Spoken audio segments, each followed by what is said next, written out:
안녕하십니까. 이번 AI 의료기기 서비스 기획 강의를 맡게 된 아주대학교 병원 의료빅데이터 센터의 변상일이라고 합니다.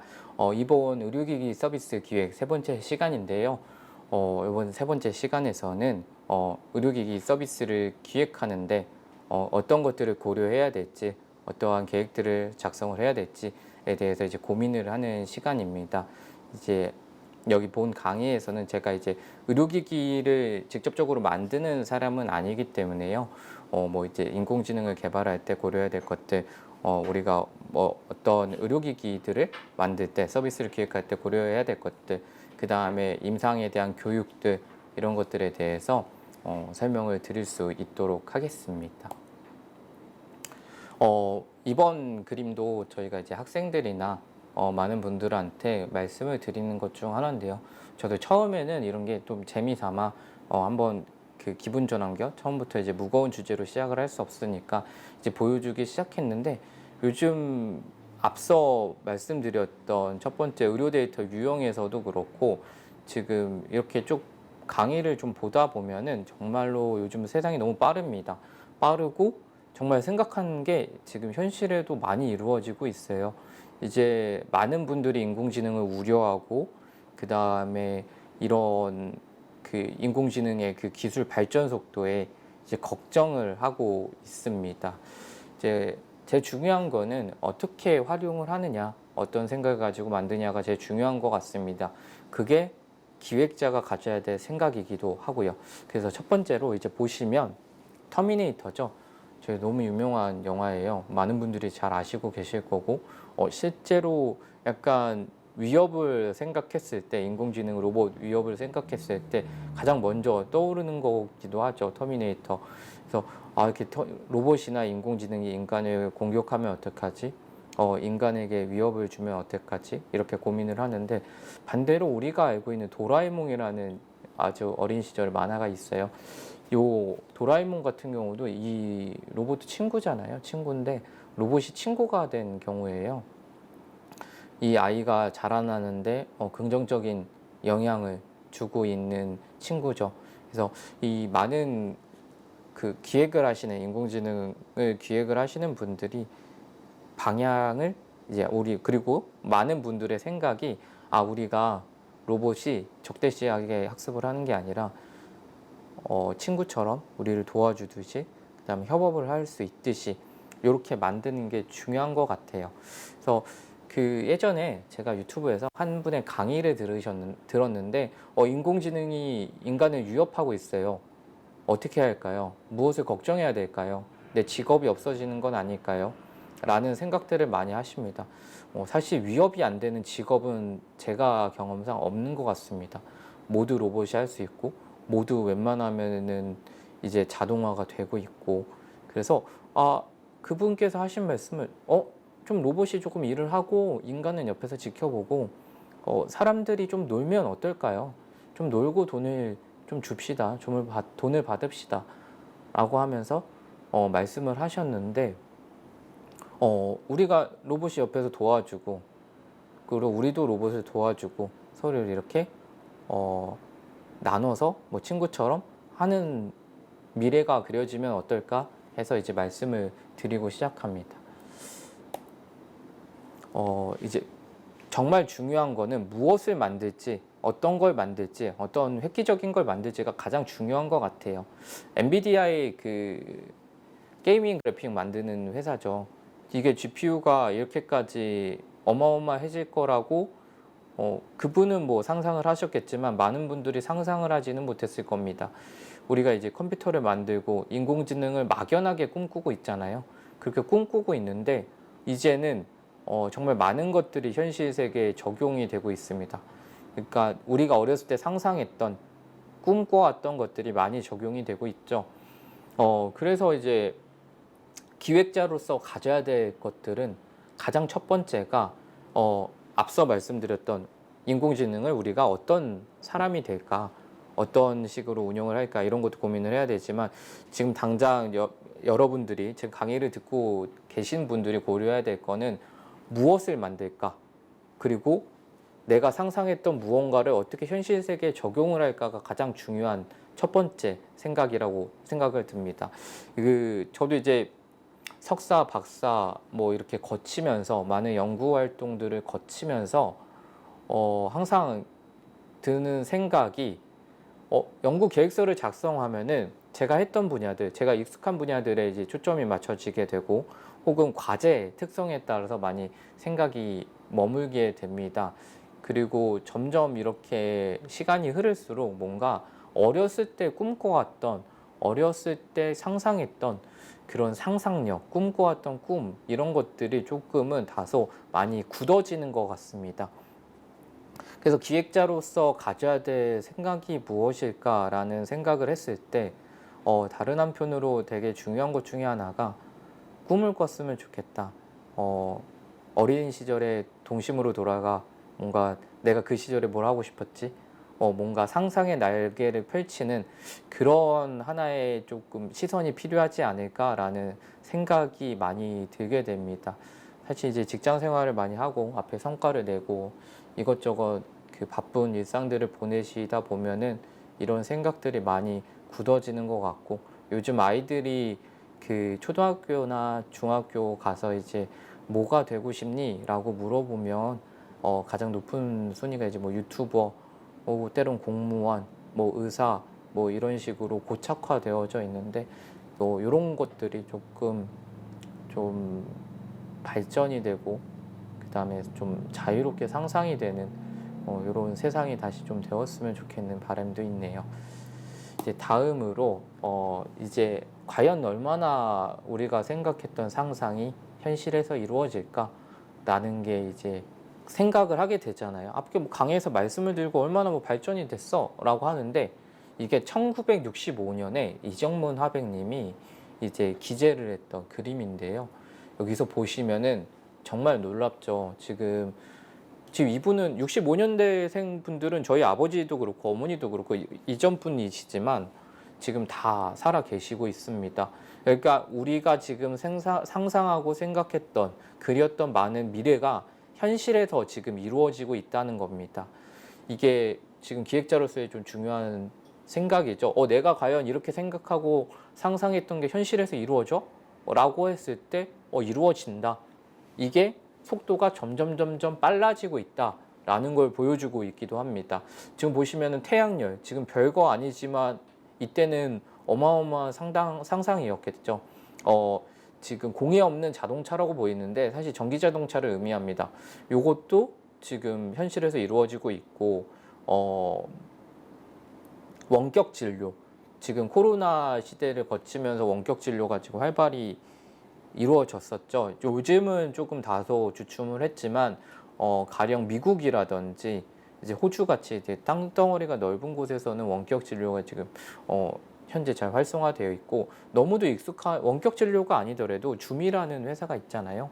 줌이라고 하고 있는 혹시 뭐 구글에서도 하고 있고 우리가 화상으로 인터넷으로 강의를 듣고 수업을 하고 이게 너무 익숙해지죠. 지금 저도 여러분들을 지금 온라인 상에서 만나고 있는 거잖아요. 대면하지 않고 요즘 대학교, 초등학교 여기서도 이제 인공지능부터 화상 수업들이 여러 가지로 이루어지고 있는데 이게 지금 당시에는 상상도 하지 못했던 것들인데 이제 이루어지고 있고 우리가 너무 쉽게 쓰고 있는 스마트폰 이거는 저도 이제 그 폴더 폰으로 시작을 해서 계속 사용을 해왔었잖아요. 제가 군대 2009년부터 11년에 있었는데 요 사이에 이제 갤럭시 A라고 하는 제품이 나오면서 스마트폰에 뭐 인터넷이 된다 하면서 이제 보고 우와 하면서 놀라면서 와 대단하다라고 했던 시절이 있는데요.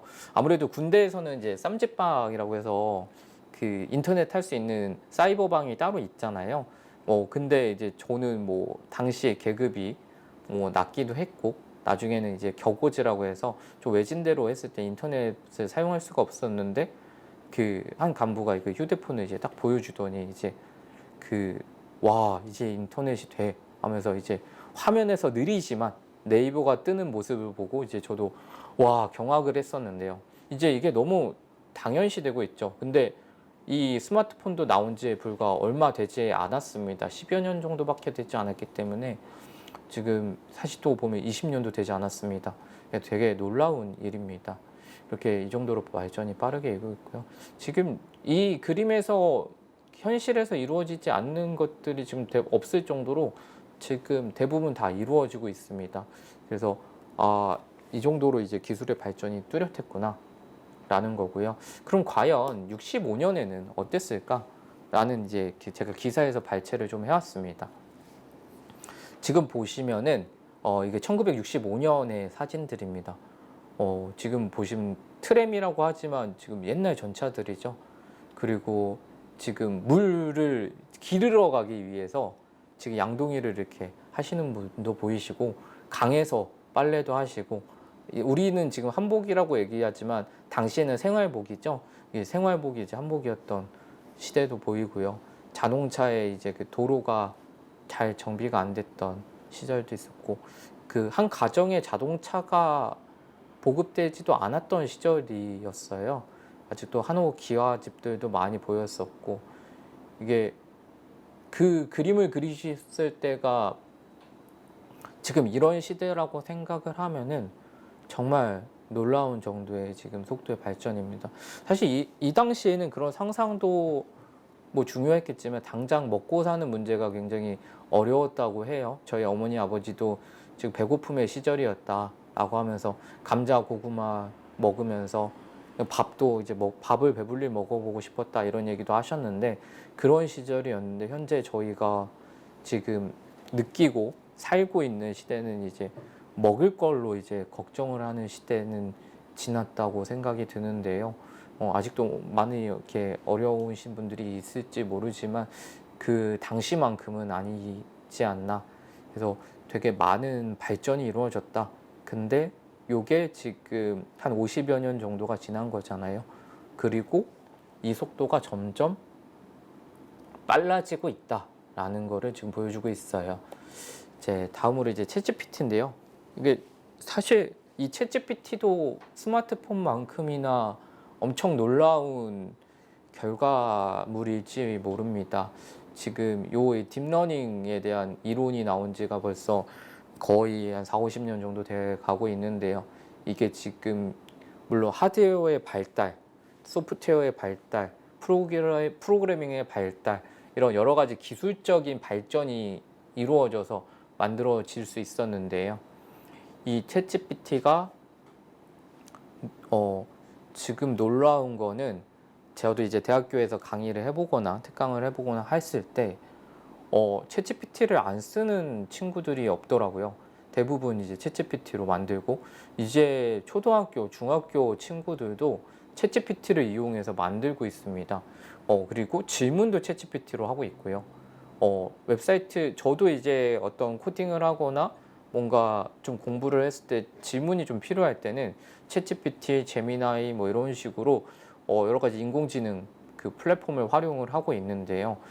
생각보다 이게 일상생활에서 차지하는 비중이 점점 늘어나고 있죠.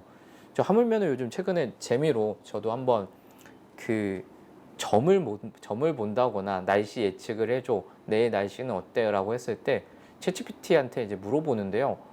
상당히 너무 퀄리티 있게, 그 논문 레퍼런스도 이제 질문으로 하면은 그 논문에 대한 그 링크도 같이 포함을 해서 전달을 해주고 있는데요. 그리고 그 정도로 이제 굉장히 챗GPT의 의존도가 높아지고, 뭐 제미나이 이런 인공지능에 대한 의존도가 높아지고 있고, 저도 이제 이런 PPT를 만들 때 이미지에 대한 저작권들이 있잖아요.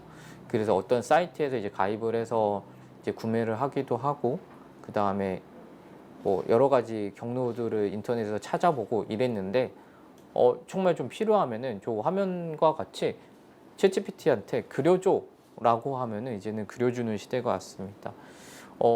이것도 어떤 한 사람의 어떤 뭐 여러 사람이 될 수도 있지만 어떤 기업에서 이런 프로그램을 한번 만들어 보자, 인공지능에 대한 기본이 되는 걸 만들어 보자 라는 거를 시작으로 이제 이렇게 만들어졌을 텐데요. 여러분들도 이런 챗GPT, 제미나이와 같은 이제 서비스 기획을 하실 수 있을 겁니다.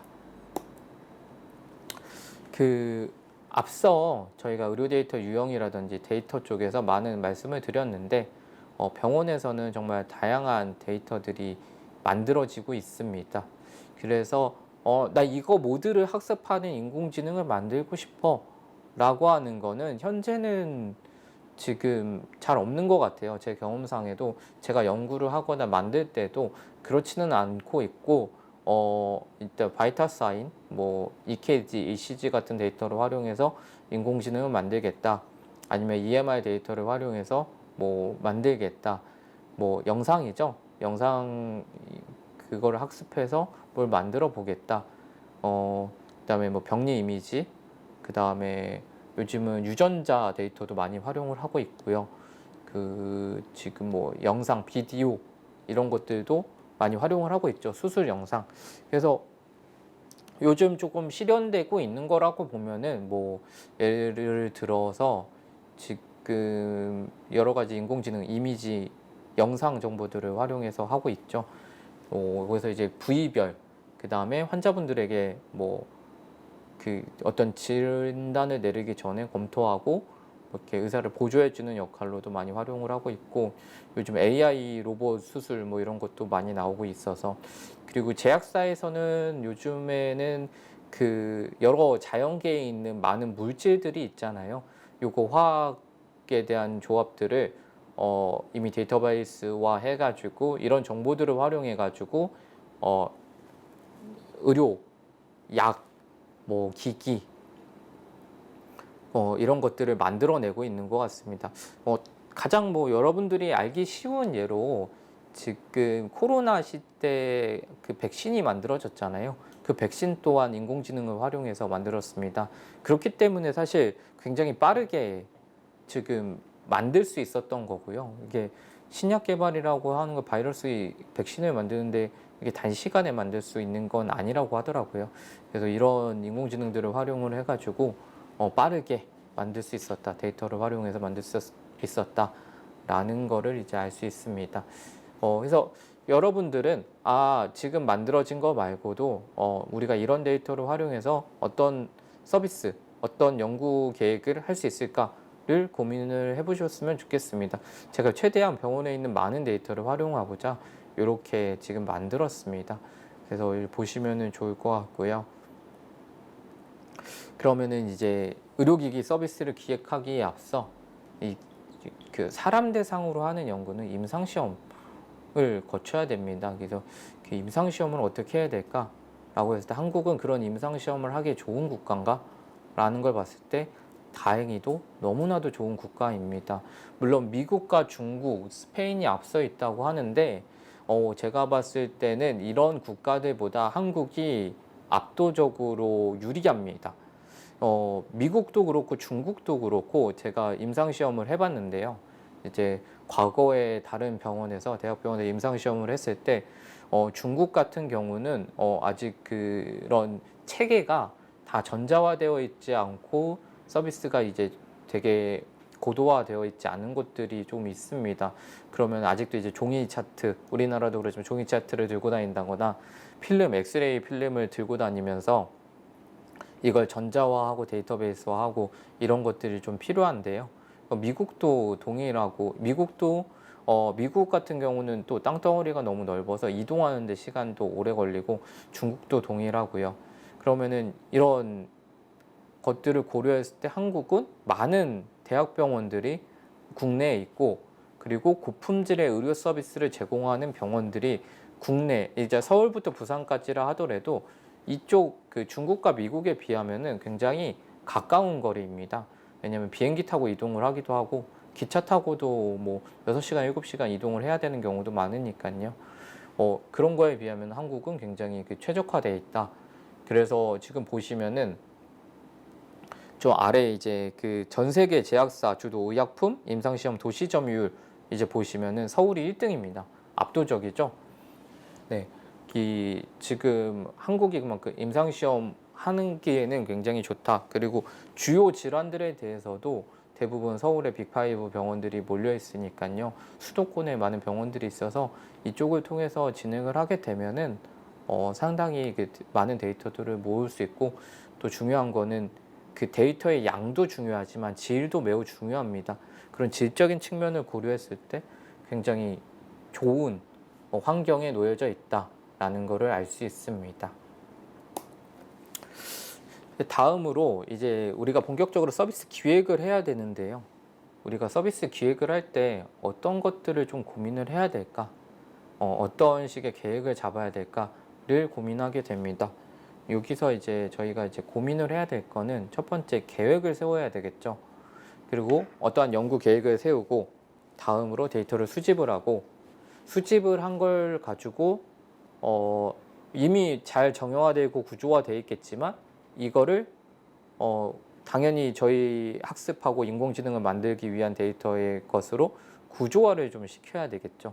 이제 구조화를 시키고 그 다음에 해당 데이터를 이제 분석하고 모델에 학습을 하고 그 결과로 이제 어떠한 결과 발표를 한다든지 어떤 의료기기에 소프트웨어를 삽입을 하거나 플랫폼을 만들거나 하는 것들을 이제 하셔야 되겠죠.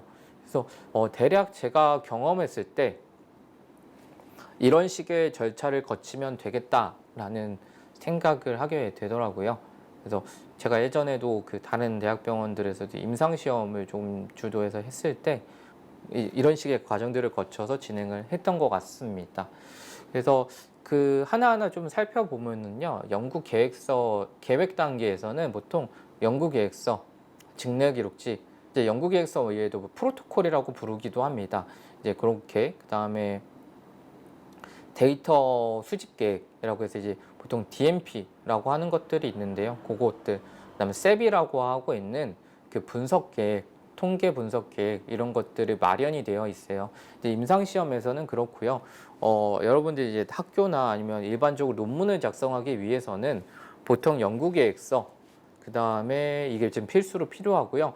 직내 기록지라고 하는 게 있긴 한데, 요게 직내 기록지가 보통 임상시험을 조금 기업에서 진행을 하면은 좀 다양한 서식들이 많이 나와요. 직내 기록지도 있고, 데이터 딕셔너리도 있고, 뭐, DMP를 앞서 말씀드린 DMP, 데이터 매니지먼트 플랜 이런 것들도 있고, 문서들이 굉장히 많은데, 학교나 학생들이 하시면은 보통 연구계획서 하나만으로 충분한데, 저는 개인적으로 직내 기록지라고 하는 데이터 딕셔너리라고 하는 거를 좀 만들어서 내가 데이터를 어떻게 체계적으로 수집을 할지 그리고 수집이 가능할지를 고민해보는 단계가 저는 좀 있어야 된다고 생각을 해서 요거까지는 좀 작성을 해서 진행을 해주시면 좋을 것 같고요.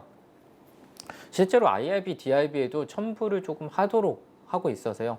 그것들을 좀 확인을 좀 만드시는 거를 저는 추천을 드립니다. 다음에 IRB, DIB입니다. 이게 이제 계획 단계라고 두긴 했는데 계획과 수집 단계 사이에서 승인을 받아야 돼요. 병원 같은 경우는 IRB는 좀 아시는 분도 있고 모르시는 분들도 있는데요. 연구 윤리를 검토하는 기관이죠. 이런 인간 대상 연구나 데이터 수집도 사실 인간을 기준으로 데이터를 수집을 한 거기 때문에 IRB를 받아야 됩니다. 그래서 전향적으로 수집을 하는 연구, 우리가 영어로는 프로스펙티브, 그 다음에 후향적, 레트로스펙티브라고 하는데 이런 프로스펙티브 연구, 레트로스펙티브 연구로 나눠져 있었을 때 이제 전향적 연구는 환자에게 동의를 받아야 됩니다. 내가 현재 시점에서 환자들을 모집하는 거니까요. 새로운 환자들을 모집하는데 이 환자분들에게 동의를 받아야 돼요. 그래서 동의를 받아야 되는 것들이기 때문에 이 전향적 연구 같은 경우는 여러분들이 무조건 그 동의서와 같이 환자에게 위해가 되지 않는 것까지 좀 꼼꼼히 보시는 편이고요. 하지만 여러분들이 주로 하시게 될 연구들은 물론 전향적 연구들도 있겠지만 후향적 연구들이 좀 많을 겁니다. 이제 후향적 연구들은 기존에 쌓여져 있는 데이터를 활용하는 연구에 해당하게 됩니다. 그러니까 내가 지금 있는 현 시점에서 과거에 모아진 데이터들을 의미를 하죠. 그래서 과거의 데이터를 모았던 데이터를 가지고 연구를 할 거다. 그래서 레트로스펙티브 연구다, 후향적 연구다라고 했을 때 이제 조금 절차가 간소화되는 경향이 있는데 그래도 해당 심의를 진행을 받아야 된다라는 부분이 있습니다. 그래서 IRB, 그다음에 요즘에 최근에 등장하게 되었죠. 데이터의 가치가 증가가 되고 있고 데이터의 그 의미가 중요시되고 있어서 데이터 리뷰 보드라고 해서 데이터에 대해서 이제 심의를 하고 있습니다. 뭐 기존에도 개인정보를 중요시 여기고 있는데 더 병원에서 더 중요하게 여기고 환자의 데이터를 보호하고자 이제 이런 그 심의 기관을 하나 만들었는데요. 이 기관에서는 주로 데이터를 반출하는데 가명화, 익명화가 적절히 잘 되어 있는가, 데이터의 양이 이게 충분한가, 데이터 양이 너무 많지 않은가를 등을 이제 심의를 하고 있습니다. 이렇게 이제 IRB, DIB를 모두 심의를 거쳐야 하는데요. 사실은 연구 기간 자체는 이렇게 되면 좀 늘어나는 경우가 있습니다. 다만 조금 더 양질의 데이터를 확보하고자 하는데 이런 그런 심의 기간을 좀 거쳐야 된다라는 좀 생각을 가주시고 조금 여유롭게 이 기간을 좀 잡아주시면 좋을 것 같고요. 보통 IRB 한 달, DIB 한 달 이렇게 잡아주시는데 중간에 이제 보완이나 뭐 여러 가지 상황이 있을 수 있으니까요. 한 3, 4개월 정도 여유롭게 그 생각을 해주셔서 계획서 작성하고 심의 기간에도 이제 심의하고 이렇게 진행을 해주시면 좋을 것 같습니다. 다만 그 여러분들이 소속된 기관에서 IRB, DIB가 없는 경우가 있습니다. 뭐 DIB가 필수가 아니더라도 IRB는 요구하는 경우가 많은데요. 그런 경우에 이제 다음 장에서 제가 이런 경우 어떻게 해야 될지에 대해서 좀 설명을 드릴 수 있도록 하고요. 다음으로 이제 데이터 수집입니다. 데이터 수집은 어떤 데이터를 수집해서 연구를 활용을 할지, 그러면 이제 어떻게 해야 될지인데요. 앞서 말씀드렸던 CRF, ECRF 뭐 이런 게 있는데 데이터 딕셔너리 요거를 잘 작성해서 데이터 수집 계획을 잘 세우시는 게 중요한 것 같습니다. 그렇게 해서 데이터 수집을 하고 이제 데이터 전처리를 수행을 하게 되는데 병원은 데이터 양이 그렇게 많지 않아요. 그러니까 많지 않다는 의미가 내가 생각했던 데이터가 보통 뭐 카드사 우리가 뭐 주로 보고 있는 그런 여러 가지 데이터들 있죠. SNS 데이터 이런 데이터들에 비해서 양이 많지는 않습니다. 그렇기 때문에 한정된 나의 대상자를 가지고 연구를 하게 되는데 그러면은 이 전처리에 대한 기준도 가져야 되거든요. 전처리에 대한 기준, 그리고 생각보다 데이터를 모았는데 결측치라고 하는 데이터들이 있어요. 결측치라고 하는 이제 데이터가 없는 거죠. 이제 비어 있는 데이터들이 많은데 이거를 어떻게 처리를 해야 될지에 대한 고심을 해 주셔야 됩니다. 생각보다 이 키 몸무게도 되게 기본적인 정보잖아요. 근데 데이터를 모으다 보면은 좀 누락이 되어 있는 경우가 있습니다. 이게 너무 옛날 데이터거나 아니면은 그 환자는 데이터를 수집할 필요가 없어서 안 했거나 하는 경우들이거든요. 그럼 이랬을 때 어떻게 해야 될까를 이제 고민을 해주셔야 될 것 같습니다. 다음에는 이제 분석, 모델 학습 이런 것들을 하게 되는데요. 이렇게 이제 그 통계를 내고 모델을 학습을 해서 이제 결과 보고서를 내는 것이죠. 요것 또한 이제 만약에 임상 시험을 하게 되면은 앞에 세웠던 계획에 따라 잘 이루어졌는지 중간중간에 IRB에서 이제 검토를 하기도 하고 점검을 하기도 하고요. DRB에서는 이런 데이터가 반출이 되기 전에 한 번 더 저희 검토를 해서 비식별화, 뭐 이제 가명화, 익명화 처리가 잘 되어 있는지 검토를 한번 하고 이제 데이터를 반출을 허용받는 경우가 있으니까요. 이런 부분들을 잘 세워서 여러분들이 좋은 서비스 기획을 해주시기를 바라겠습니다. 예, 연구 계획서입니다. 연구 계획서에서는 이게 너무 많죠. 이제 많은데 좀 중요한 것만 조금 적고, 그러니까 말씀드리자면은 일단 당연히 연구 제목 잘 작성을 해주셔야죠. 그 다음에 실시 기관이 어디서 할지, 그 다음에 의뢰자는 누구이고 책임자는 누구이고 공동 연구자는 누구인지, 그 다음에 그 예상 연구 기간이 있는데 이제 예상 연구 기간에서 보면은 항상 저희가 IRB 승인일 이후라고 적습니다. 그러니까 모든 우리가 하고 있는 인간 대상 연구, 인체 유래물 연구, 이제 이런 데이터를 활용한 의료 데이터를 활용한 연구에 대해서는 이제 인간 대상 연구이기 때문에 예상 연구 기간을 IRB 승인일로부터라고 작성을 하고 있어요. 그래서 보통 뭐 중간 보고 뭐 이런 것들을 하지 않기 위해서 뭐 1년 정도를 잡고 있긴 하는데 기간이 길 수도 있잖아요. 그럼 기간을 좀 넉넉히 잡아서 기재해 주시는 게 중요하고요.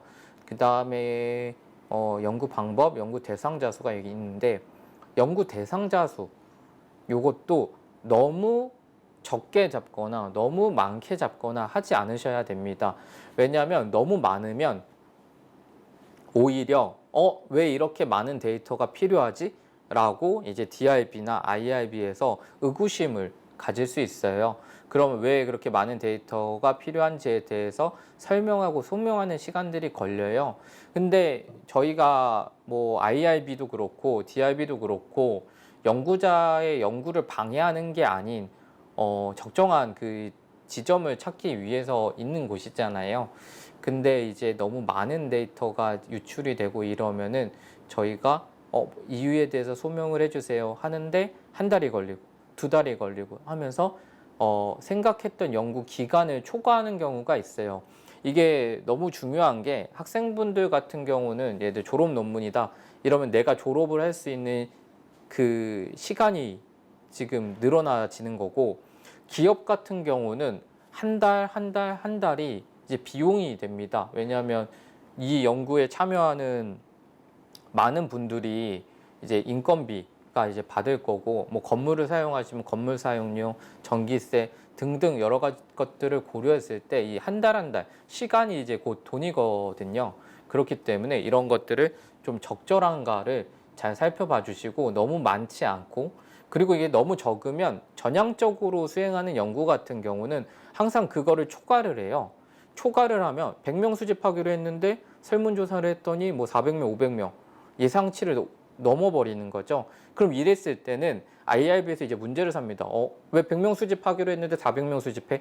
라고 하면서 또 문제가 생기기 때문에 좀 넉넉히 잡아주시는 것도 중요하고요. 그래서 그 적정 수준을 잘 해서 그 대상자 수를 산정해 주시는 거를 지금 권장하고 있습니다. 그 외에 이제 안전보호 대책이라든지 기본방안 모두 다 중요한 것들인데, 이런 항목들이 들어간다라는 거를 참조해서 계획서 작성하실 때 고민해 주시면 좋을 것 같습니다.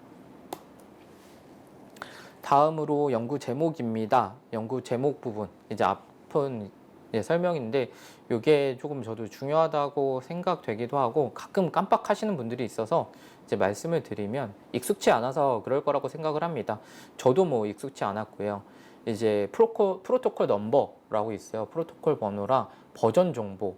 이 버전 정보가 왜 중요하냐면 한 단계 이제 버전이 바뀌는 경우가 있어요.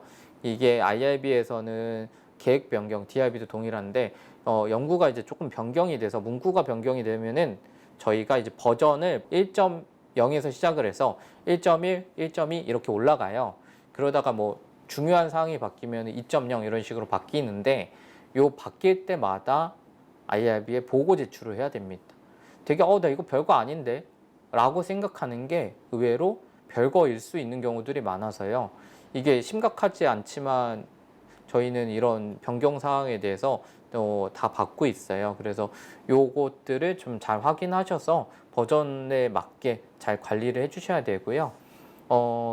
이 앞에 이제 기밀 유지 사항이라고 있는데, 요거 같은 경우는 여러분들이 앞으로 개발하는 게 의료기기고 의료 서비스에 대한 뭐 어떠한 지적재산권이 필요한 중요한 거다라고 하면은 여기에 참여하고 있는 많은 분들에게 이제 이 기밀 사항을 좀 유지해 달라라는 의미에서 이제 작성을 하게 됩니다.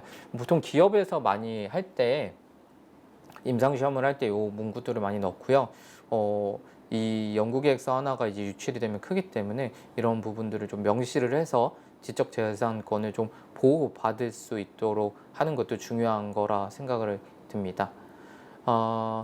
다음으로 이제 IRB, 아까 말씀드렸던 IRB에 대해서 우리 기업에는 IRB가 없어요. 우리 병원에는 IRB가 어디 있죠?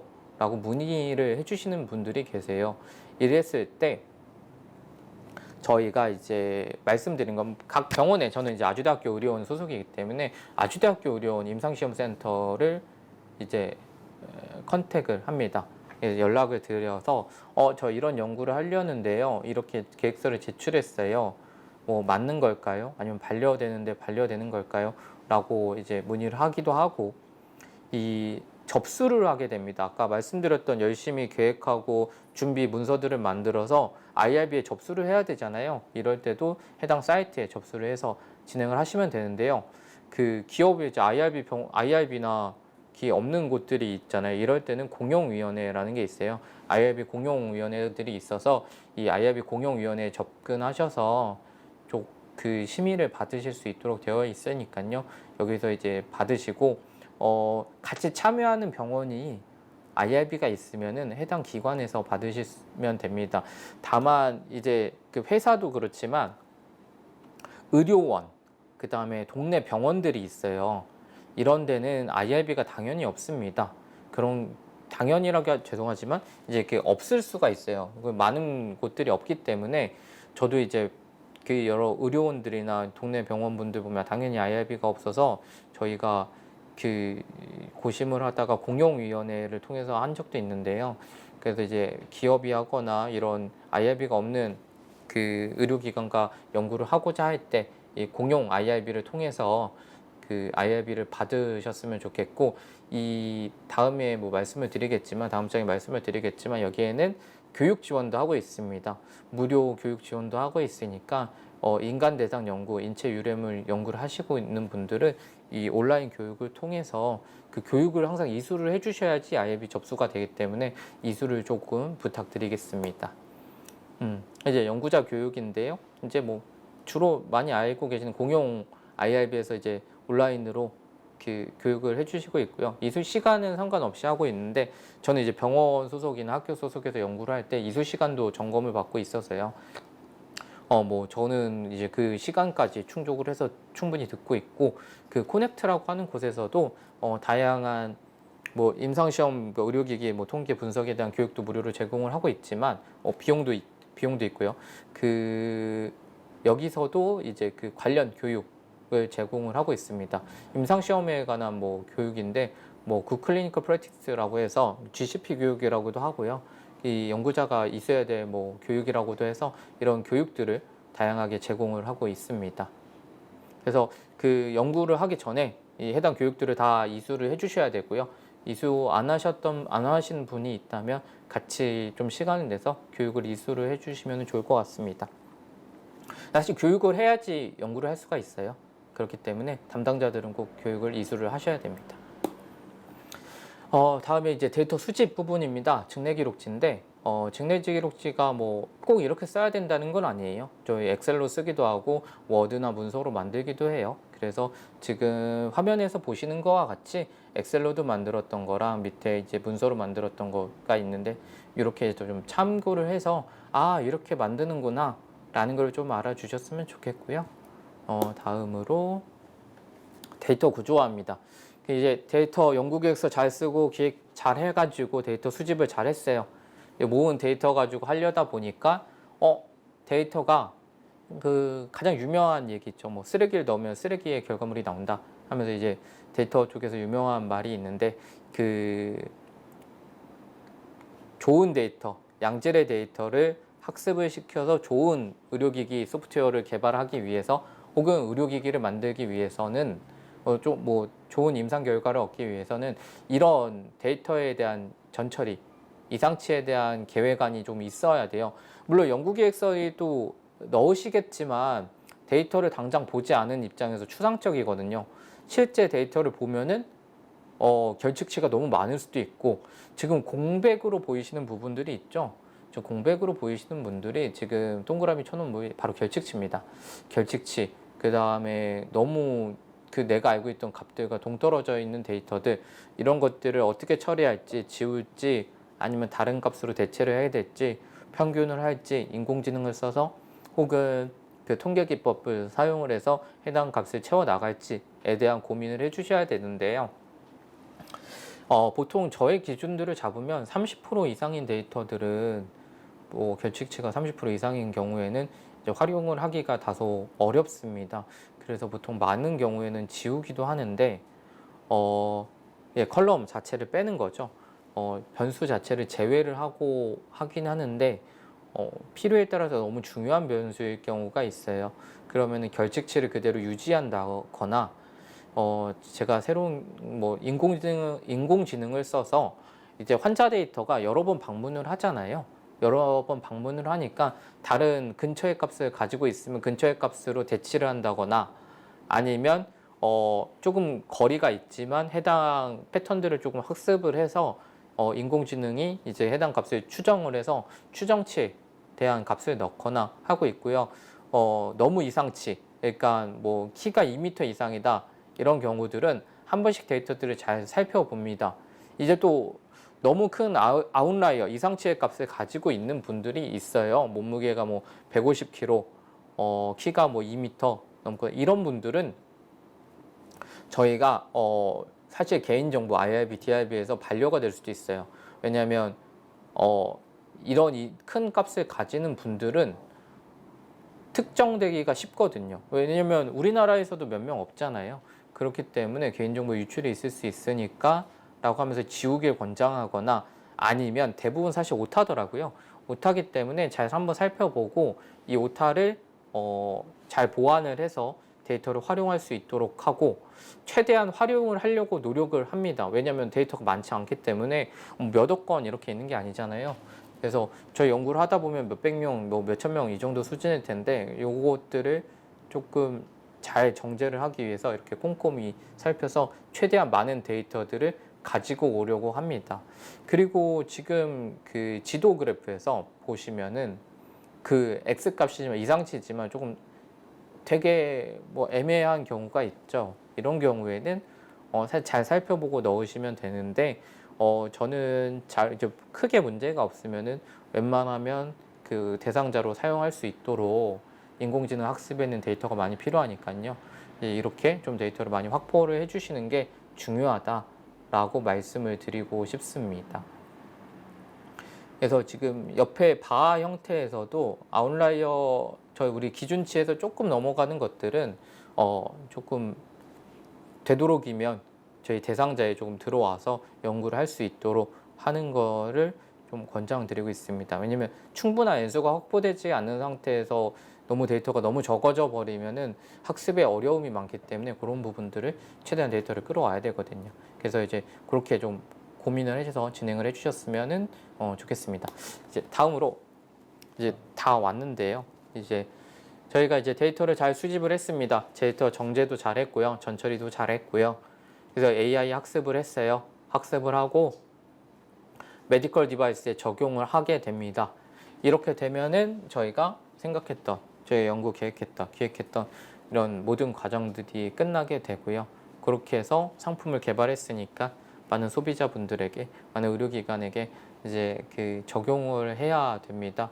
그 앞서 1장이나 2장에서 언급을 했지만 이렇게 제 인공지능 데이터들이 어떻게 활용이 되고 있는지 보여드리고 있어요. 그래서 여기 보시면은 이렇게 지금 다양한 의료 현장에서 많이 적용이 되려고 하고 있으니까요. 많이들 연구해 주시고 많이들 활용을 해 주셨으면 좋겠습니다. 병원과도 많이 협업을 해 주시고요. 요즘은 또 그 복지부라든지 정부 기관에서도 이렇게 기업과 AI 기업과 병원과 혹은 소비자와 많이 이제 같이 공동 연구를 해주기를 많이 지금 원하고 있고 AI가 워낙 좀 중요한 사항이다 보니까요. 지금 AI 학습에 있어서 많이 AI 개발에 있어서 많이 지금 지원과 활용을 하고 있습니다. 그래서 많이들 참여를 좀 부탁드리고요. 좀 많이 좀 궁금하신 부분이 많을 거라 생각이 들어요. 강의에 다 녹여내지 못했을 것 같은데 그 부분들은 저희가 따로 좀 문의를 주시면은 저도 성심성의껏 답변을 드릴 수 있도록 하겠습니다. 네, 그러면은 이상으로 저희가 질응답은 지금 온라인에서 하고 있지만 나중에 이제 그 줌이나 웹으로 이제 아니면 그 메일로 질문을 주시면은 앞서 말씀드린 것과 같이 제가 이제 시간이 되는 대로 성심성의껏 답변을 드릴 수 있도록 하겠습니다. 여기 되게 다양한 분들이 많이 와주셨다고 들었어요. 뭐 의료기기 하시는 분들도 있고 보건 의료 쪽에 계시는 분들도 있고 회사에 계시는 분들도 있고 서비스 기획, 서비스 뭐 사업 파트에 계시는 분들도 있으신데 너무 다양한 분들이 계셔가지고 강의가 다소 좀 쉬울 수도 있고 어려웠을 수도 있고 했을 텐데 진행을 하시면서 많이 궁금하신 부분들이 있다면 제 쪽으로 연락을 주시면 감사드리겠고요. IRB, DRB 궁금한 점이 있으실 텐데 그런 부분도 궁금한 게 있으시면 연락을 부탁드리겠습니다. 또 제가 또 DRB를 또 행정 간사를 하고 있어서 해당 부분도 이제 DRB 저희 아주대학교 의료원의 DRB를 거치시고 싶으시거나 공동 연구를 하고 싶으시면은 뭐 연락을 주시면은 저희가 좀 안내를 해드릴 수 있도록 하겠습니다. 네, 그럼 이상 이번 세 번째 강의 의료기기 기획 파트를 잘 들어주셔서 감사드립니다. 감사합니다.